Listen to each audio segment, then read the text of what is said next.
Friends, ఈరోజు పచ్చి రొయ్యలతో కూర చేసుకుందాము. ఈ పచ్చి రొయ్యలు బాగా క్లీన్ చేసుకోవాలండి. ఉప్పు కొంచెం నిమ్మకాయ వేసుకొని క్లీన్ చేసుకుంటే స్మెల్ అనేది రాదు. ఆ మధ్యలో బ్లాక్ దారం లాంటిది కూడా తీసేసుకొని చక్కగా క్లీన్ చేసుకోవాలి.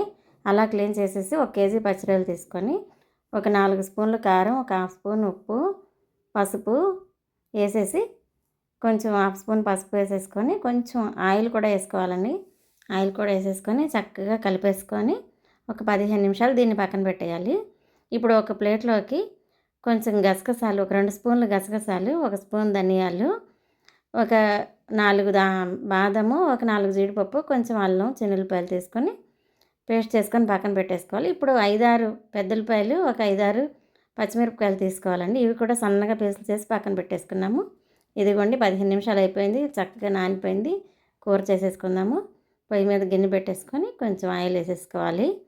ఇందులో కట్ చేసి పెట్టుకున్న ముక్కల్ని, ఉల్లిపాయ ముక్కలు, పచ్చిమిరపకాయ ముక్కలు వేసేసి ఇవి కొంచెం రెడ్ కలర్ వచ్చే వరకు వేయించుకోవాలి. ఈ కూరలోకి ఇలాగే చిన్న ముక్కలు కట్ చేసుకుంటే గ్రేవీ అనేది బాగుంటుంది.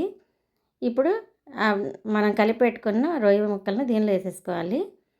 ఇది ఒక 2 నిమిషాలు కలిపేసి అలా వదిలేయాలండి. వాటర్ వస్తుంది. ఇప్పుడే మసాలా వేయకూడదు.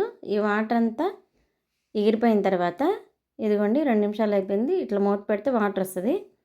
ఆ వాటర్ అంతా ఎగిరిపోవాలి. ఎగిరిపోయిన తర్వాత మనం రెడీ చేసి పెట్టుకున్న మసాలా దీంట్లో యాడ్ చేసేసుకోవాలి. ఇదిగోండి వేసేసాను. ఇప్పుడు ఆ మిక్సీ గిన్నెలో కొంచెం వాటర్ వేసి పెట్టండి. ఆ గిన్నెలో ఉన్న మసాలా కూడా వచ్చేస్తుంది. ఇలా ఒకసారి కలిపేసుకొని ఒక 2 మినిట్స్ వదిలేసి ఆ మిక్సీ గిన్నెలో వాటర్ కూడా దీనిలో ముక్కలు మునిగే వరకు యాడ్ చేసేయాలి. చాలా అంటే చాలా టేస్టీగా ఉంటుందండి ఈ కర్రీ. మీరు ట్రై చేయండి. రైస్లోకి అయితే చాలా సూపర్గా ఉంటుంది. చపాతీలోకి, రైస్లోకి, దేనిలోకైనా బాగుంటుంది.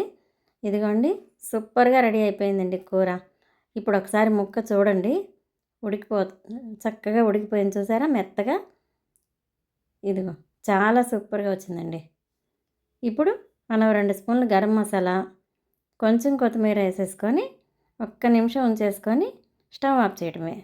వీడియో నచ్చితే లైక్ చేయండి, షేర్ చేయండి, సబ్స్క్రైబ్ చేసుకోండి. నా ఛానల్ సపోర్ట్ చేయండి. అద్భుతంగా ఉందండి కూర. చూసారా ఎంత బాగా రెడీ అయిపోయిందో? మీరు ట్రై చేయండి. Thank you. బాయ్.